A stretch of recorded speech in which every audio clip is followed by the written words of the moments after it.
Assalamualaikum warahmatullahi wabarakatuh. Om Swastiastu, Namo Buddhaya, Shalom, salam kebajikan, salam taklim makrifat.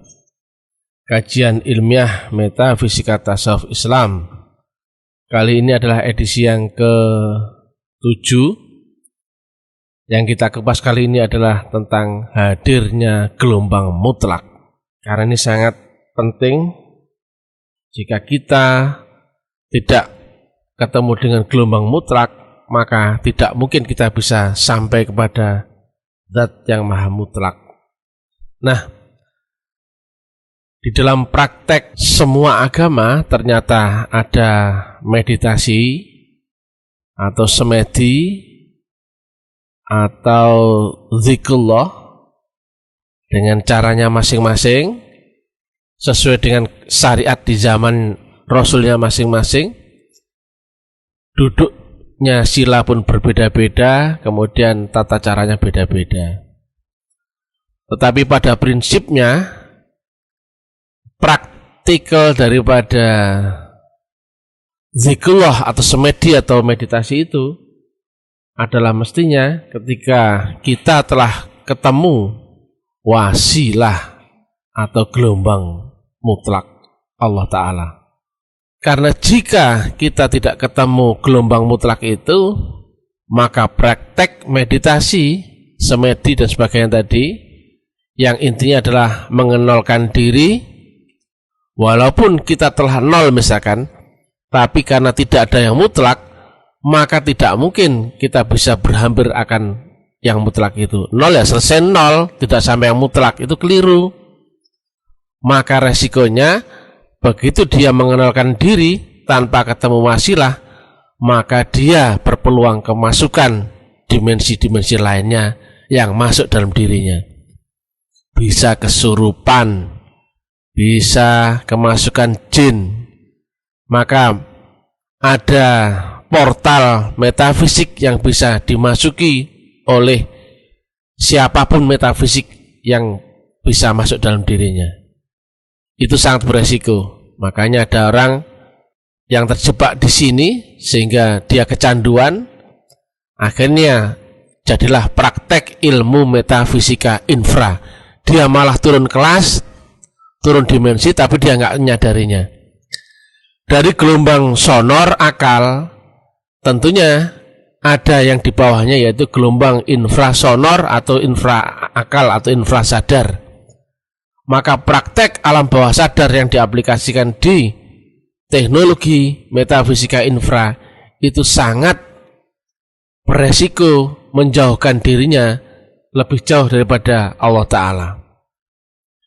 Nah, tanda-tandanya adalah kalau ada praktek metafisik yang bisa dikontrol alam akal sadar, maka itu pasti metafisika infra. Amalkan ini berapa kali, nanti kamu begini. Itu sudah dikontrol akal, itu infra. Lakukan ini dengan ini, kamu akan begini. Itu pun akal, dikontrol akal, maka itu metafisiknya infra. Dan hampir seluruh pelaku metafisik yang sekarang ini tidak lagi mengenal metafisik ultra, tapi kebanyakan mainnya hanya di metafisik infra, maka peluangnya mereka akan lebih jauh akan Allah Ta'ala. Dari alam manusia bisa turun kelas menjadi alam binatang, alam jin, alam siluman sebagainya. Artinya jarakmu menuju Allah Ta'ala lebih jauh lagi. Nah, kalau misalkan orang-orang ini kecanduan atau berketergantungan dengan metafisika infra, maka peluangnya dia nanti akan mati dan akan ketemu kehidupan setelah matinya, yaitu dia terjebak di alam infra. Karena roh tidak ada mati, maka kematian dan kehidupan itu adalah babak yang berlanjut, episode yang berlanjut, ketika roh itu belum bisa pulang kembali ke alam keabadian yang maha ruh itu sendiri. Maka perjalanan roh bisa memakan waktu ratusan, ribuan, dan jutaan tahun alam jasmaninya, karena si ruh ini akan mengalami kehidupan demi kehidupan di alam dunia, karena ruhnya belum bisa pulang, ruhnya belum bisa selesai kembali ke alam keabadian. Maka sangat penting rukun syarat untuk memahami bagaimana kita bisa kembali ke alam mutlak keabadian, yaitu kamu mesti temukan dulu gelombang mutlak itu. Baru engkau bisa praktek meditasi dan semedi yang tidak beresiko. Bayangkan kalau kamu menghadap sesuatu yang kamu tidak tahu, kemudian kamu nolkan dirimu. Wah, habis. Ada praktek, mohon maaf ya, ada praktek tirakat, melean, riyadhah, kemudian puasa. Tapi dia menghadapi sesuatu yang tidak dia tahu alamatnya. Asal mengenalkan diri gelombangnya. Nah, semakin dia rendah, nanti turun dia. Dan bisa kesambet oleh unsur dari dimensi yang dari bawahnya. Maunya secara teori mengenalkan diri. Nah, teknik mengenalkan diri itu begini. Hadirnya mutlak memang saat dirimu nol.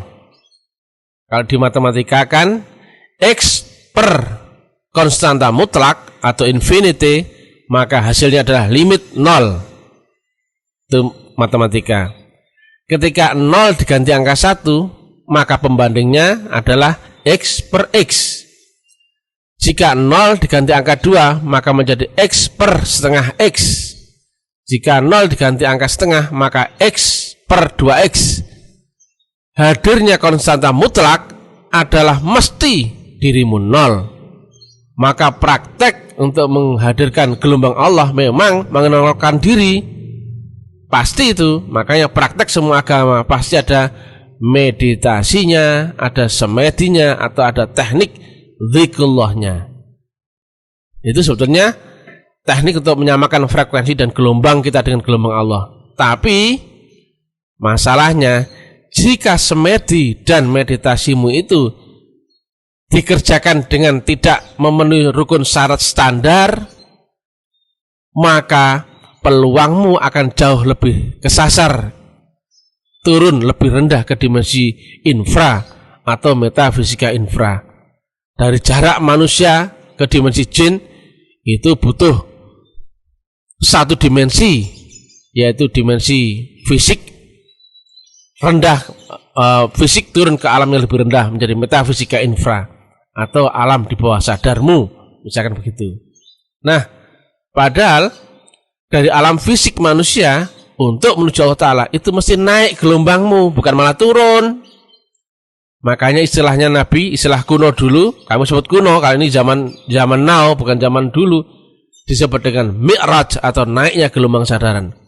Mestinya praktekmu mesti naik, bukan malah turun. Artinya dari dimensi sadarmu, engkau mesti belajar ilmu ultra sadar. Engkau pun akan ketemu lagi ultra sadar lagi, aksen. Ketemu lagi ultra sadar lagi, double aksen, ultra sadar lagi, triple aksen, dan seterusnya. Yang kata Nabi, ada alam di atas alam sadarmu itu, atau alam di atas duniamu, masih ada 7 lapis langit. Artinya 7 lapis langit ultra sadar, sehingga bisa menghubungkanmu dengan alam maha sadar, atau alam maha sonor, atau alam maha mutlak. Maka jarak antara alam sadarmu dengan alam maha sadar itu mesti melewati 7 lapis dimensional. Artinya teknik mengenalkan dirimu sebetulnya untuk naik kelas, bukan malah turun kelas. Nah, beda dengan praktek pesugihan, ngepet, pengasian, gendam, karomah-karomah, hikmah begitu. Itu turun kelas, bukan malah naik kelas. Itu sangat bahaya. Yang orang praktek di situ pasti nanti akan turun kelas. Sedangkan dia nggak mungkin bisa sampai pada Tuhan. Arahnya ke bawah kok, bukan malah naik kok. Tentunya dia malah menjauhi Tuhan. Walaupun seolah-olah dia prakteknya ada amalan syariatnya, sholat ini, sholat itu, zikir ini, zikir itu. Tapi kenyataannya kalau diilmiahkan itu turun ke dimensi di bawahnya alam sadar, menjadi alam infrasadar atau infrasonor, atau alam di bawahnya dunia, gelombangnya di bawahnya akal. Maka sangat berbeda ya antara mengenalkan diri Si A yang telah ketemu gelombang mutlak atau wasilah dengan si B yang sama-sama mengenalkan diri yang belum ketemu gelombang mutlak, itu sangat berbeda. Antara yang telah ketemu wasilah dan yang belum ketemu wasilah itu sangat jauh berbeda.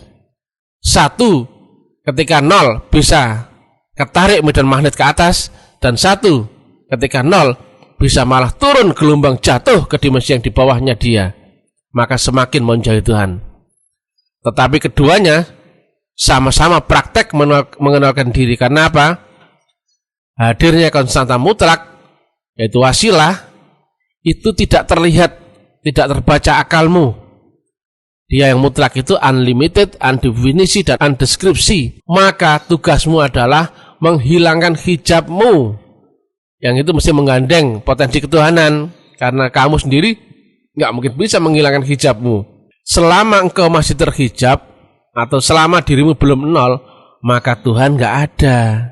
Dia ada ketika kamu tiada, tapi tiadamu itu ketika telah ketemu gelombang mutlak, itu masalahnya. Walaupun kamu mengenalkan diri fana dalam fenomenanya, padahal itu fana-fana yang akan membuat kamu turun kelas. Nah, makanya ada istilah ngerogoh sukmo, itu belum tentu naik kelas loh ya. Sama-sama keluar dari badan kasarnya, tapi bisa jadi malah turun kelas. Itu sangat bahaya. Karena jika menjauhi Tuhan, kamu bisa turun ke dimensi yang lebih rendah daripada manusia. Di bawah manusia masih banyak alam dimensional. Ada binatang, ada tanaman, ada benda-benda, ada jin, ada siluman, ada macam-macam.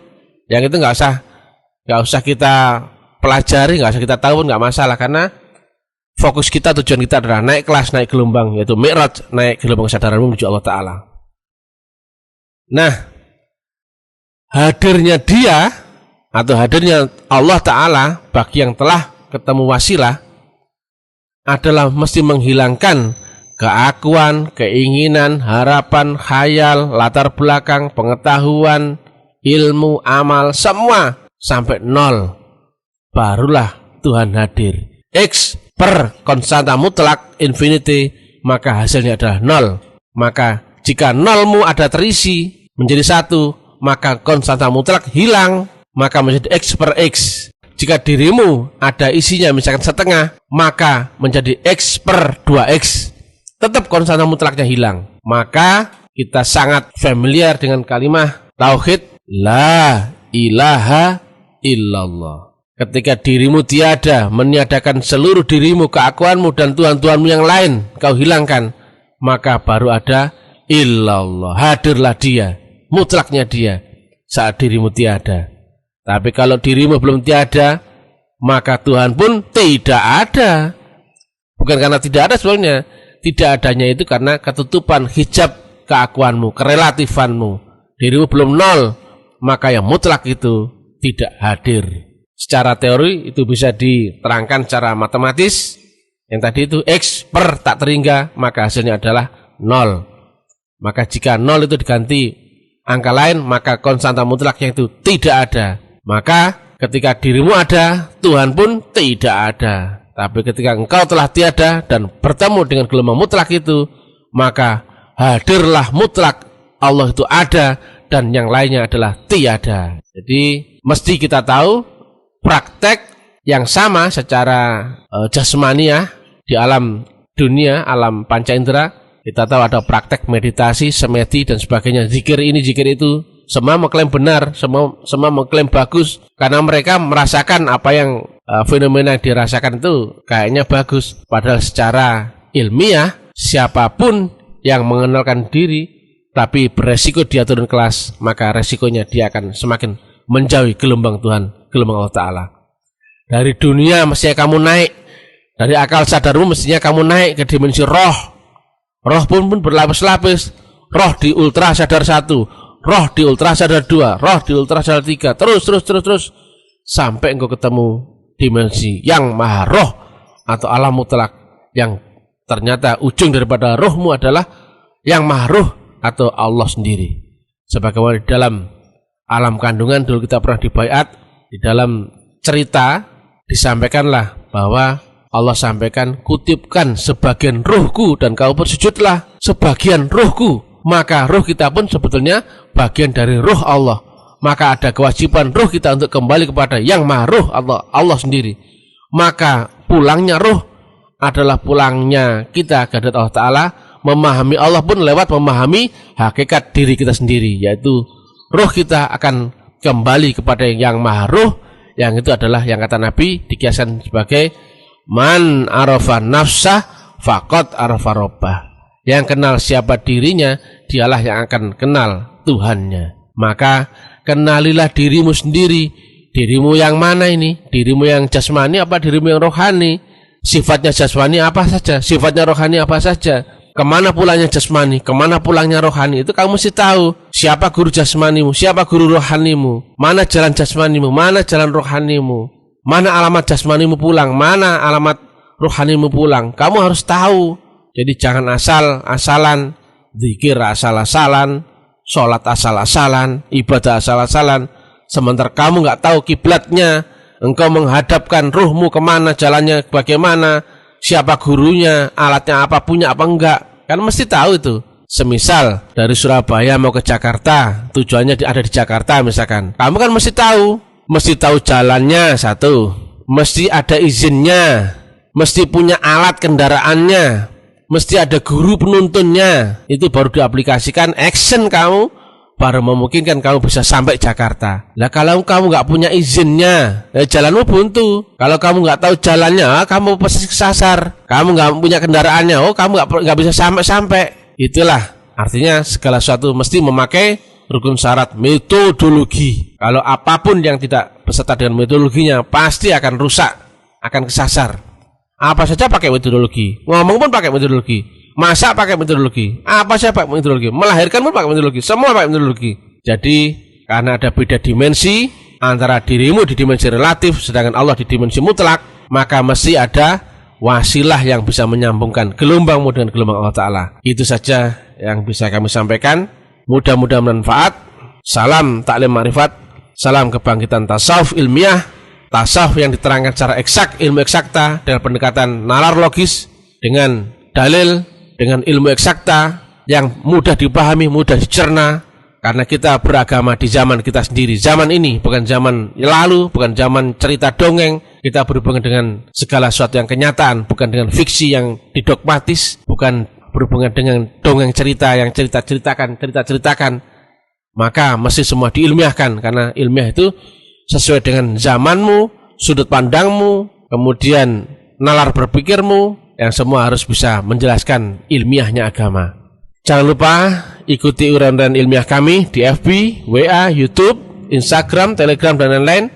Dan bagi yang berniat serius ingin belajar, silahkan hubungi admin. Bantu share uraian kemana-mana agar banyak saudara lain yang ikut tercerahkan apa-apa yang diterangkan oleh taklim makrifat. Jadi selama dirimu ada, maka Tuhan seolah-olah tiada, karena ketutupan relatifmu. Maka temukan wasilah dan adaptasikan dirimu menjadi nol, atau nolkan dirimu, sambungkan dirimu dengan wasilah itu yang bisa menghantarkanmu kepada ujung wasilah, yaitu Allahu subhanahu wa ta'ala. Maka sampailah dirimu ma'rifatullah kehadirat Allah ta'ala. Ilahi anta maksudi wa ridha kamarlubi. Assalamualaikum warahmatullahi wabarakatuh.